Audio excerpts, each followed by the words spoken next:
احلى ورديه لاحسن ورديه في الدنيا. شكرا. انتي ما تعرفيش انا بحبك قد ايه يا نهى. والله يا اسلام انا كمان بحبك قوي. بجد؟ والله انا بحبك اكتر من نفسي اساسا. المهم بس انا بتمنى من ربنا طبعا ان انا افتح عيني كده الاقي انا وانتي في بيت واحد. ان شاء الله ربنا يرزقك باذن الله، وباذن الله كل ده هيتحقق. هي مساله وقت بس، ربنا يكرم واشيل فلوس كده واجيب لك العفش اللي انتي بتتمنيه والشقه اللي انت عايزاها. لا انا مش عايز حاجه غير ان انت تكون معايا يا اسلام، وكل ده كده كده هيحصل يعني، بس ان شاء الله. ان شاء الله. انتي بالنسبه لي احسن من كنوز الدنيا. وانا ليك عندي ان انا افضل دايما واقفه معاك وسنداك في كل الاوقات. اكيد. اكيد. يعني مهما الظروف تيجي عليا هتفضلي جنبي. ايوه طبعا، بس اوعى تكدب عليا في حاجه يا اسلام، انا لا. بكره الكذب. لا خالص، ده انت عارفه عني كل حاجه، ده اللي في البيت ما يعرفوش اكتر منك والله العظيم. المهم دلوقتي لازم اروح شغل عشان ما اتاخرش. انت ما لحقتش تقعد معايا. معلش بس انت ما تلاقيش ما بتخرجيش بره تفكيري ولا بره قلبي. ماشي. يلا طب اوصلك قبل ما اروح الشغل. ممكن اقعد شويه عشان زهقانه. خلاص مش هطمن عليك في التليفون. ماشي.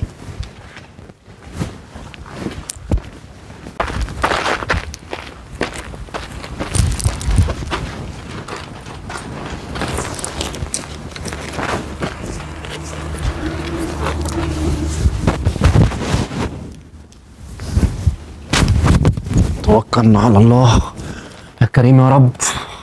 بسم الله.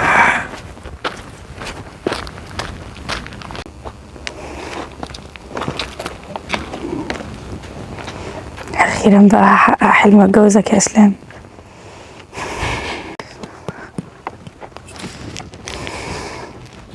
اخيرا.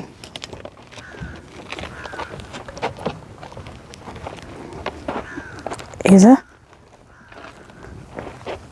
اسلام، انت بتمسح عربيات؟ ايوه بمسح عربيات. ايه المشكله؟ انا باكل عيش يعني عشان هو ايه اللي ايه؟ انت بتكذب عليا انا؟ انا ما بكدبش عليك ولا حاجه، بس اعمل ايه يا نهى يعني؟ المفروض ان انا شهر وعايز اتجوزك، شهر وافتح بيت، شهر واجيب شقه، شهر وفي مصاريف فرح ومصاريف حاجات كتير ودهب. فتيجي تقول لاهلي الكلام ده ولا تقف بالمنظر ده تمسح عربيات كده؟ انا بجد قرفانه منك. ايه اللي انت عملتيه ده؟ دي مش اخلاقك، ترشيني بالميه. صح. ده ليه؟ دي مش اخلاقي، عشان باكل عيش بضمير. وانا غلطانه ان انا اصلا حبيت واحد زيك كداب. انا مش كداب، بس انا اضطريت يعني ان انا اعمل كده عشان مصاريف الفرح والجواز كتير. اعمل ايه؟ انا مش عايز استلف. والشغلانه دي هي اللي هتجيب لك مصاريف مالها الفرح الشغلانه والشقه؟ دي؟ شغلانه شريفه، احسن ما امد ايدي لحد، احسن ما اقول لحد سلفني، احسن ما اقول لحد اديني. بص يا اسلام، انا قلت لك حاجتين. اول حاجه قلت لك ما بحبش حد يكذب عليا وانت عملتها. تاني حاجه وانت مفكر ان انت ينفع تمشي معايا بالمنظر ده وسط اهلي واصحابي؟ ما دام انت فاكره الكلام كويس، نسيتي حاجه مهمه. نسيتي انك قلتي لي انا معاك مهما ظروفك، انا جنبك ومعاك. انا لسه عند كلامي، ما كدبتش، انا معاك بس قبل ما تكذب عليا. لكن من النهارده انت واحد كذاب واناني. انا ما كانش ينفع اقول لك لانك انت ما كنتش هتقبلي بده.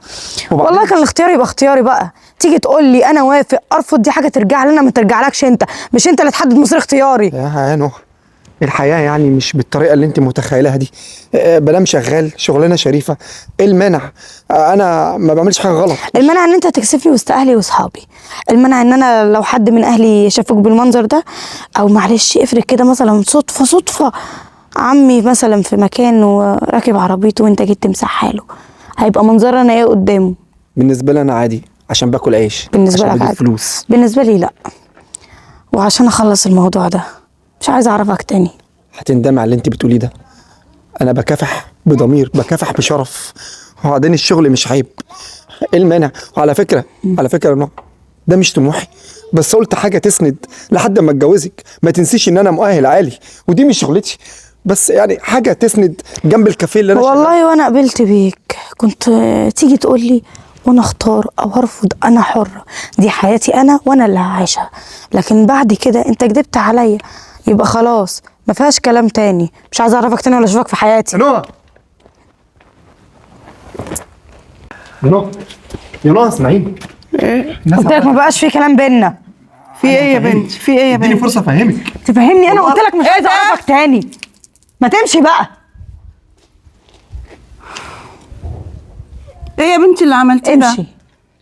ده انسان كذاب. قسما بالله لا تندمي على الحركه دي وعلى اهانتك ليا هنا وبره. بره بقى. شكرا يا بنت الاصول. بره. ايه يا بنتي اللي عملتيه ده؟ وليه كده؟ تعالي ماما افهمك جوه. انا مش عارفه ايه الدقل كده، ايه اللي حصل اصلا؟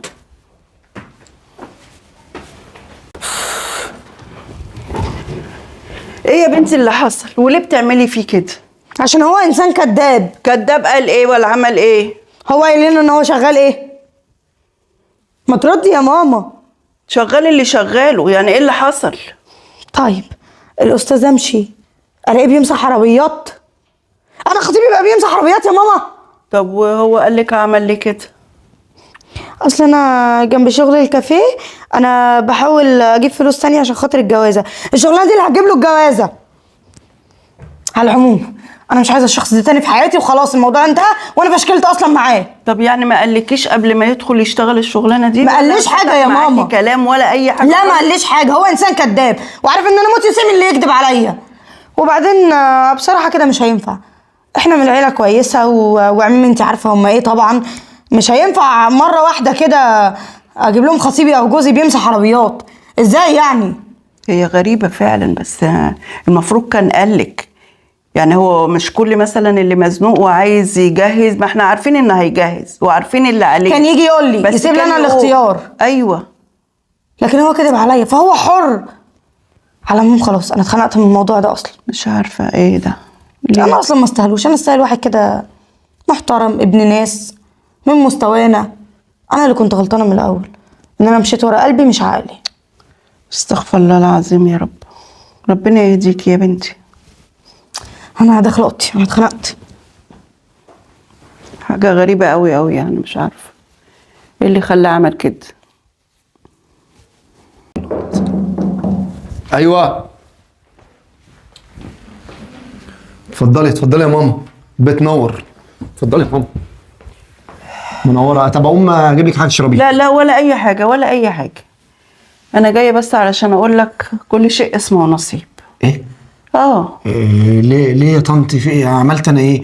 وبعدين على الموقف اللي هي شافته يعني المفروض ان انت تعقليها وانت ست كبيره وعاقله تفهميها اللي هي عملته ده غلط. انا طب ما أخطأتش انت حاجة. عملت غلط برضه. إيه اللي أنا عملته؟ انت اللي عملته غلط.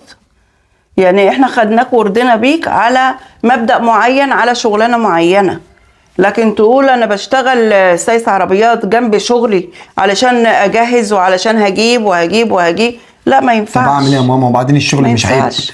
احسن ما اقول لحد اديني احسن ما احتاج لحد. الشغلانه دي جنب الشغلانه بتاعتي الاساسيه تجمع لي فلوس عشان اتجوز. انا ما قلتش ان الشغل عيب.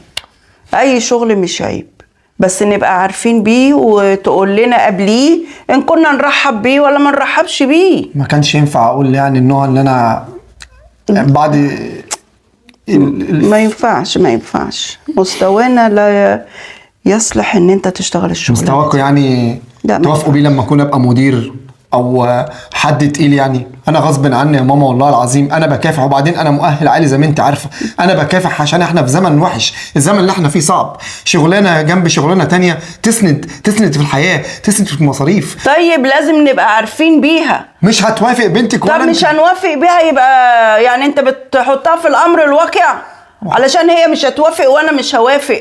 ده هي تقابلك بالصدفه في الشارع تعمل كده؟ لا ما ينفعش. بنتك برضه هنتني ورشتني بالميه قدامك، ده غير اللي عملته. انا زعقت لها وما كنتش موافقه باللي هي عملته وهي غلطانه، بس هي لما اتفاجئت يعني ما فكرتش هي بتعمل. بصراحه بقى بالنسبه لكم الشغلانه اللي انت بتقول عليها ده عيب، بالنسبه لي مش عيب عشان انا بجيب الجنيه بكافح. طب خلاص يا ابني خلاص، هي مش عيب بالنسبه لك وبالنسبه لنا ما تنفعش. يعني افهم من ايه؟ افهم ايه اللي حضرتك عايزاه؟ كل واحد في حاله بقى. خلاص انت ليك طريق وهي ليها طريق. خلاص انا جيت اقول لك كده. خلاص يا ماما اللي انت شايفاه. ماشي. كل شيء اسمه نصيب يا ابني. ربنا معاك. بس تعرض من الشغلانه بتاعتي. انا بقى مش مستعر منها عشان ما اقولش لحد اديني. يا نهى، ايه يا ماما؟ انا جيت اقول لك ان انا خلاص فركشت لك الموضوع، ورحت كلمته وزعقت له وقلت له شغلانتك دي لا تصلح معانا وما تنفعش وما يحطناش في الامر الواقع. خلاص احسن برضو. بس لا ما ينفعش. انا مش مصدقه بجد، انا مصدومه فيه. يكذب عليا انا. يقول انا اشتغلت الشغلانه دي جنب شغلانتي علشان اجهز بسرعه، يقول لي واجيب. قلت له كنت واجهتها، كنت قلت لها ان كنا نوافق بقى او ما نوافقش دي حريه شخصيه بقى. مع العموم يا ماما، انا عندي انترفيو دلوقتي في شركه كويسه قوي، هروح اشوفه. ماشي، ربنا معاك يا بنتي. ربنا يصلح حالك، ربنا يصلح حالك. يلا هو يشق طريقه بقى، هو حر الله يسهل له بعيد عني بقى. خلاص، وانت ليكي طريق وكل واحد بقى حر. لا لا لا ماشي، انا هروح انا انترفيو عشان ما ما اتاخرش. تزعليش نفسك. الحمد لله يا ماما، باي. على مهلك. حاضر وما تتأخريش. حاضر يا ماما. طيب ربنا معاكي ويصلح حالك يا بنتي. اتفضل. مساء الخير. مساء النور، اتفضلي اقعد. انتوا كنتوا عاملين اعلان ان انتوا عايزين سكرتيرة، صح كده؟ مظبوط. تمام، انا كنت جايه بمناسبه الاعلان ده، وده السي في بتاعي. ما شاء الله، ده حضرتك متخرجه بتقدير جيد جدا. في كورسات كمان. ما شاء الله. طيب حضرتك اشتغلتي في اي اماكن قبل كده؟ اشتغلت في كذا شركه قبل كده، بس كان بيحصل شويه تاتشات عاديه يعني. ممكن نفهم ايه هي التاتشات دي؟ عادي، مرة المرتب ما كانش مجازي معايا خالص، والمرة التانية تقريبا الشركة كانت بتصفي حساباتها مع الشركة، فخلوا الموظفين كلها تتغير. تمام، بس اكيد حضرتك عندك خبرة وفاهمة بالظبط الموضوع بيبقى ماشي ازاي. أكيد. طيب هو معلش بس ممكن سؤال ملهوش علاقة دلوقتي بالسي في؟ اتفضل. وحضرتك مرتبطة أو حاجة؟ نعم. يعني مرتبطة، مخطوبة، متجوزة؟ معلش بس ده ايه علاقته بالشغل؟ لا مفيش علاقة ولا حاجة، بس احنا بنطمن إذا كان في حاجة ممكن تشغلك عن الشغل أو لا، لأن احنا طالبين ناس تبقى متفرغة للشغل. لا. يعني حضرتك مش مرتبطة؟ لا.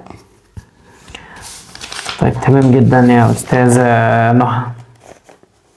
طيب بصي يا أستاذة نهى، هو بصراحة كده يعني حضرتك تقريبا ما تترفضيش. شكرا. بس هو قرار التعيين بيكون متوقف بس على حد معايا تاني في الاتش ار، هو شريك ليا يعني. تمام. فلازم احنا الاتنين بنمضي القرار. فان شاء الله اكيد رقمك موجود معانا. أكيد. هنتصل بحضرتك ونحدد ميعاد، وباذن الله انا متفائل جدا ان انت هتكوني معانا. تمام، شكرا جدا، تعبتك معايا. بعد إذنك. يا استاذه نهى، اكيد رقمك اللي هنا شغال صح؟ أيوه. طيب انت نورتينا جدا يا فندم. شكرا، بعد إذنك. انسانه محترمه بجد. وبما ان انا اصلا عايز اتجوز، فانا حاسس كده ان ممكن تبقى هي دي صاحبة النصيب. يا سلام. ايه يا اسلام، مالك يا عم؟ متضايق جدا والله يا سلامة. انت ما جيتش الشركه النهارده خالص اصلا. والله عايز اقعد يومين كده، اسبوع ما اجيش ايه يا اسلام؟ بسبب الموقف اللي حصل لي يا سلام. موقف ايه بس يا ابني؟ البنت اللي انا بحبها اللي انا حكيت لك عنها، حبيت اعمل لها اختبار صغير كده وظهرت قدامها ان انا بمسح عربيات سايس يعني. في الاخر هنتني ومسحت بكرامة الارض، وقالت لي انا ما اقبلش ان انا اتجوز واحد ولا يكون خطيبي سايس عربيات. هو انا ممكن افهم بس حاجه يا اسلام؟ اتفضل. انت ليه من بدايه القصه مش معرفها ان انت عندك شركه ولا ان انت اي حاجه، وطول الوقت محسسها ان انت فقير وكحيان، واخر حاجه بتقول ان انت عملت نفسك سايس؟ ما اي بنت ممكن في الوضع ده ما تقبلش. عشان انا قلت لها انا غني، اي بنت ممكن تطمع فيا. البنات دلوقتي تفكيرهم الفلوس، لازم اشيل موبايل اخر موضه، لبس اخر موضه، حد يطلعني فوق مش نزلني 7 ارض. يا ابني ما هي كده لما تتجوزك هتعرف ان انت مش كده، وهتعرف ان حالتك الماديه كويسه برضه. الجواز يا سلامه لازم تفكر ولازم تختار صح، لان دي هتبقى ام لعيالك، هتبقى ليك لمستقبل طول العمر. لازم ادخل حد بيتي يعني يصني، يحبني، ما يحبش فلوسي. انت فاهم والله يا سلامه؟ بص يا اسلام، انا معاك في اللي انت بتقوله، بس بصراحه كده انا ما عنديش طبعا، ما عنديش عقل وخل انا اللي اقعد اختبرها واعمل نفسي سايس واعمل. بصراحه الكلام ده كله وجع لي دماغي بيصدعني لا اصلا. هو ده اللي ضرب في دماغي، وفي الاخر للاسف فشلت وهنتني ومسحت بكرامه الارض ورشتني بالميه قدام امها، وفي الاخر امها جايه تقول لي احنا ما ينفعش ان انا اتجوز واحد الراجل سايس عربيات لبنتي. والله انا اسف ان انا بضحك بجد. تضحك يا سلام، انا كفايه اللي مكفيني يا سلام، بتضحك على إيه انت كمان؟ خلاص يا اسلام، واضح كده ان انت كنت بتحبها بجد. دي حقيقه.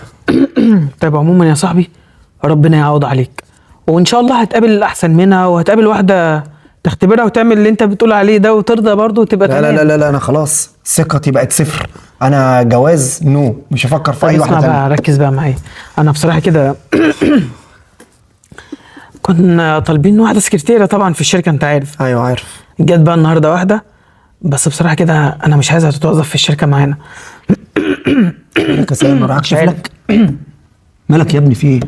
ماليش يا اخي، ما انا من ساعه ما قعدت ما طلبتليش حتى كوبايه ميه، بس ما علينا. هيطلبك خلاص يعني. خلاص مش وقته.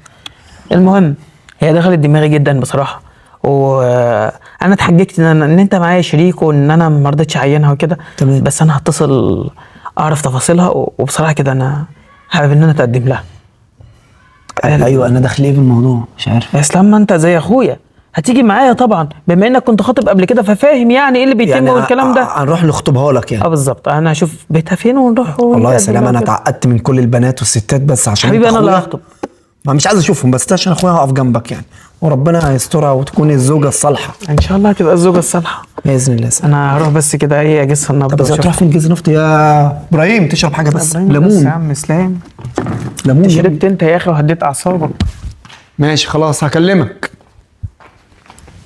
ربنا يسترها بقى وتطلع كويسه، انا بقى خلاص مبقاش عندي ثقه في كل البنات. انت ايه؟ قدمت وقال لي انت ما بترفضيش، بس هو مستني بس ان هو يشوف شريكه وخلاص، يعني يعتبر اتقبلت بنسبة 60% 70 ولا حاجة. الحمد لله يا ماما، والله الشغلانة دي هتفرق معايا كتير قوي. اه طبعا. اه طبعا. شوفي من كده. حاضر. ربنا معاك يا بنتي. يا رب. ايوه. السلام عليكم. عليكم السلام. خير. ممكن بس اخد من وقتك دقيقه؟ اتفضل. شكرا. عفو. اتفضل. اتفضل والدتي. السلام عليكم. استاذ سلامة يا ماما، صاحب الشركة اللي انا. اهلا اهلا اهلا اهلا. صاحب الشركه اللي كنت فيها؟ اه. ايوه.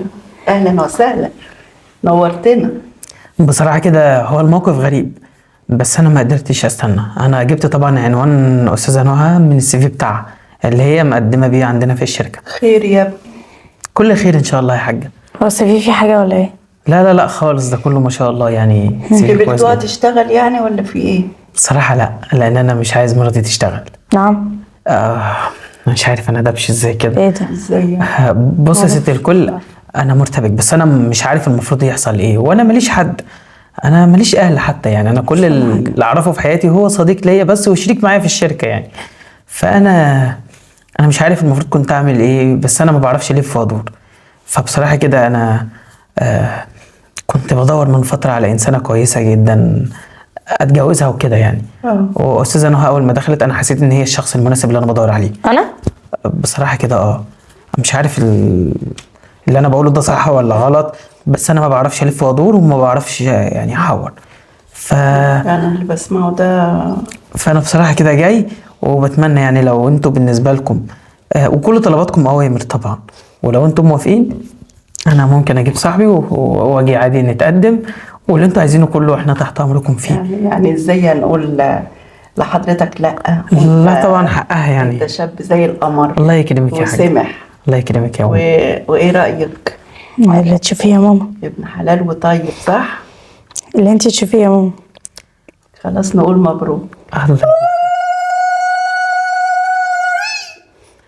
الف الله مبروك. يكرمك. طب انا بعد اذنك خدت رقمك من السي في، هبقى اتصل بيكي من تليفوني وبقى يعني نحدد بقى ايه. تمام. لو العروسه طبعا عايزه تجيب شبكه ولا اي حاجه ونتعرف برضه على بعض فتره خطوبه قصيره تمام. ونتجوز على طول. ان شاء الله. يا ابني كل دي كلام فاضي يعني. الله يكرمك يا ست الكل. عملية شبكة مش شبكة، كل الله ده يخليك. ملوش لازمة يعني. ولاد اصول بجد دي يعني. هدية جاية منك تجيب اللي تجيبه يعني. متشكر جدا جدا بجد. احنا بنشتري رجاله، مش بنشتري ذهب ولا فلوس ولا الكلام ده، كل ده رايح ملوش لازمه يعني. ماما حضرتك ست محترمه، وبصراحه بنتك يعني زيك بالظبط. انتوا ربنا يكرمك ويصلح انتوا حالك. ناس ولاد اصول بجد. انا سعيد واحنا من جدا النهارده اتعرفت عليكم. اهلك وانا مامتك الله ما تشيلش يخليكم. هم اي حاجه. الله يخليكم يا ست الكل، والحمد لله كل حاجه طب بس. انت مش شربتش حاجه؟ الله يكرمك، هنشرب بقى في الجايات. السلام عليكم. ماشي يا عليكم حبيبي. السلام، نورت. ماشي يا حبيبي. ايه ده؟ مش فاهم حاجه. من اول ما شافك اول مره ده كده. لسه شايفني من نص ساعه. ايوه هو ليه حق. ليه يعني؟ يشرب ايه ده؟ بسرعه كده. ملهاش دعوه، بس يعني انت ايه رايك؟ لا عسل، هو راجل محترم وراجل أبهة، واضح كده ان هو محترم يعني كويس. تمام. انا شايفاه تمام، شايفاك انت تمام. ما قلتش حاجه، انا قلت تمام. لا لا لا لا لا لا. سلام، اتاخر كده ليه؟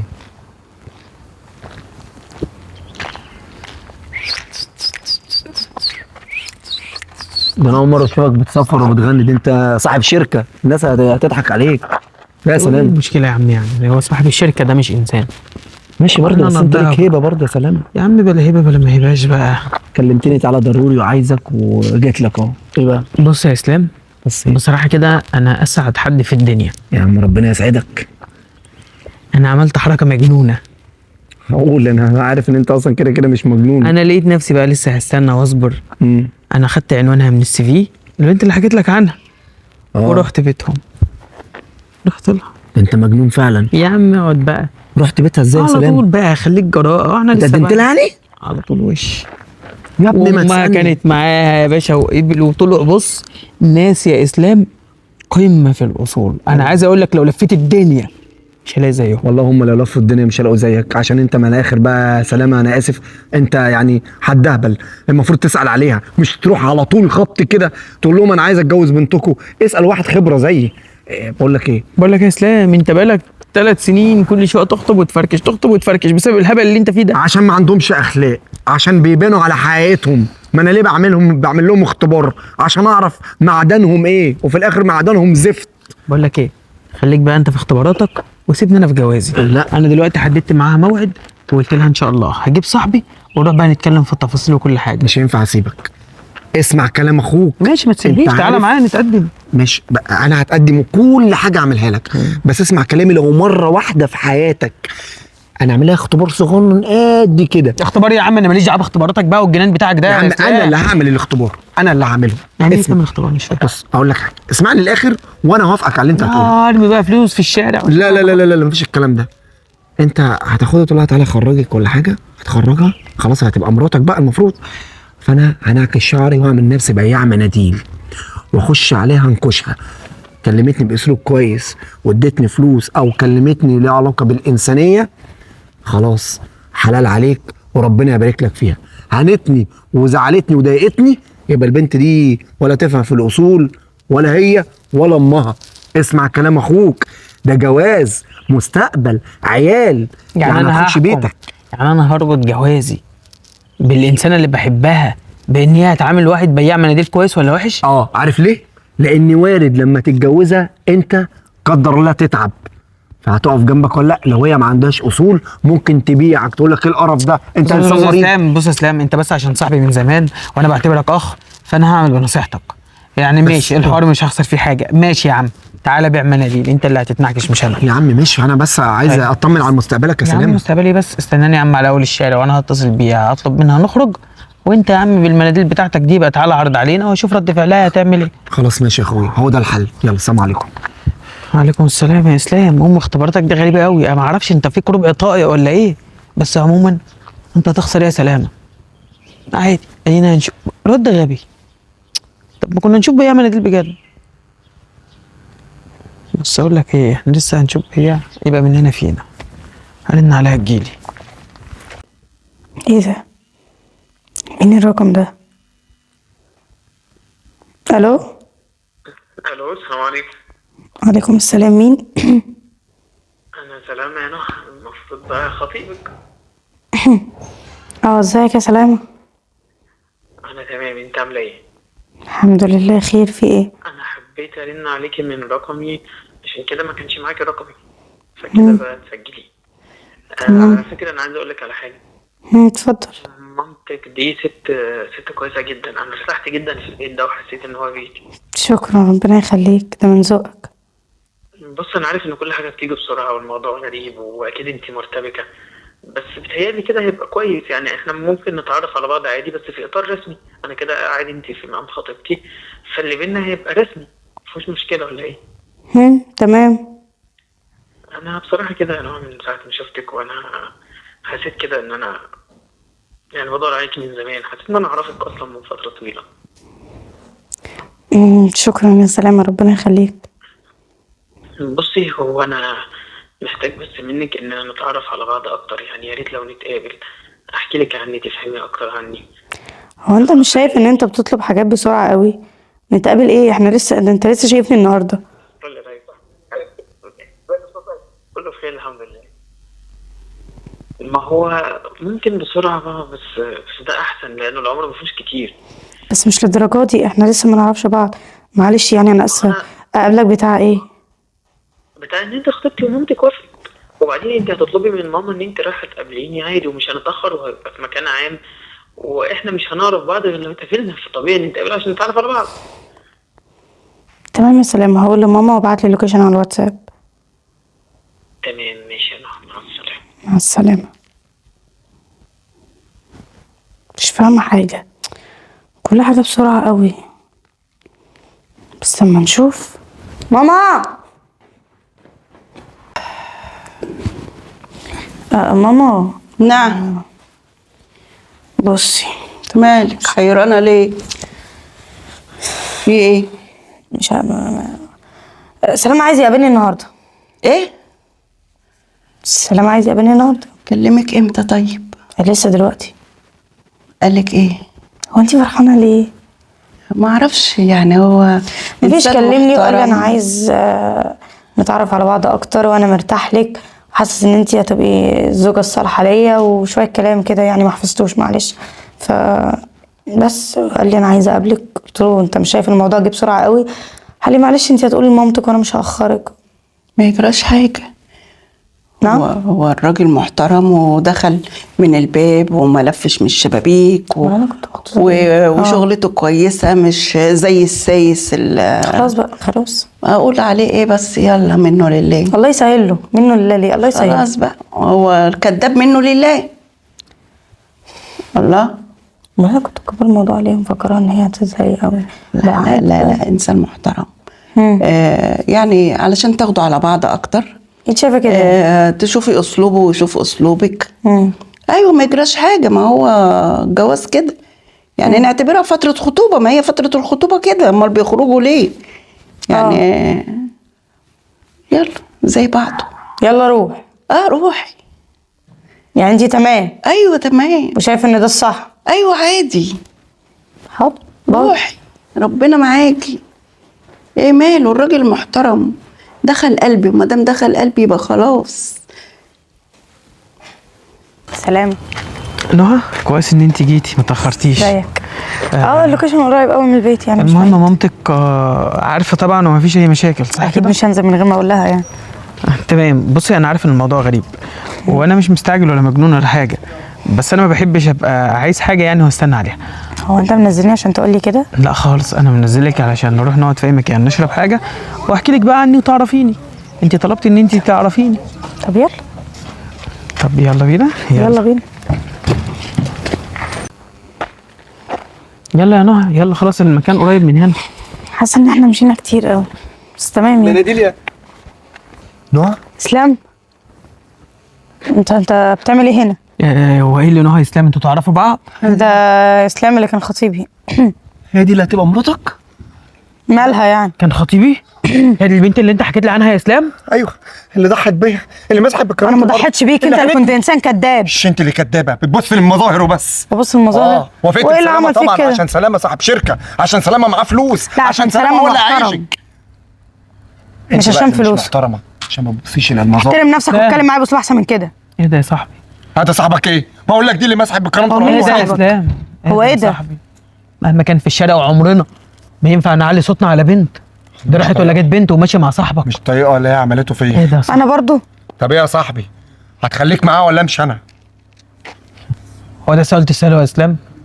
من امتى وانا ببيع راجل عشان بنت؟ يعني ايه يعني؟ يعني دي ما ينفعش تبقى ليك يا سلامه. هبيعك للاسف. في اقرب محطه. على فكره اسلام مش سايس ولا بتاع عربيات ولا حتى بتاع مناديل.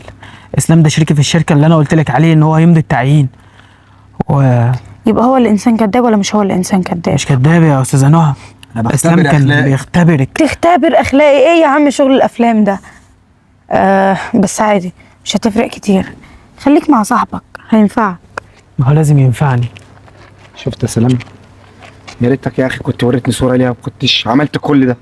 انا كنت عايز انتقم منها بس لولا بس يعني. انت عارف يا اسلام، انت عندك حق والله، يبان على شكلها انها طيبه، واما قعدت مع مامتها كانوا باينين الناس كويسين. انا مش مصدق ازاي الناس دي تعمل فيك كده كله اصلا. وهم عشان الفلوس. قلت لك يوم ما تفكر تشوف واحده تخش بيتك وتبقى زوجه صالحه ليك لازم تختبرها. في الزمن اللي احنا فيه ده لازم تختبر اللي هيخش بيتك يا سلامه. دي طلعت واطيه قوي، لا بجد طلعت واطيه واوطى من وبجحه. كده واوطى من كده كمان هي وامها. ايه البجاحه اللي هي فيها دي؟ المهم هي في صاحبي، كده؟ يا حسب الله ونعم الوكيل بجد في الناس اللي شبهها. الحمد لله على إزاي؟ كل شيء. عموما شكرا يا اسلام، وانا اسف ان انت تعرضت لموقف زي ده بسببي. بعد كده اسمع الكلام، واي واحده قلبك اختارها انت معاك حق، اعمل لها اختبار. بس بعد كده مش هخلص هقدر اختبرهم وكلهم بيبقى عاملين نفسهم ملايكه يا اسلام. عشان كلهم ماديين. بقول لك ايه، الناس عماله تتفرج عليا بالشكل ده. يلا يا سلامه. خلاص يا اسلام روح، وانا الحقيره دي هتصل هزاها هي وامها ولا تهزق ولا وهمسح حاجة. بكرامتهم الارض. اعمل لها بلوك وشكرا خلاص. بلوك. انت كده كده بقالك كام يوم عارفها يعني.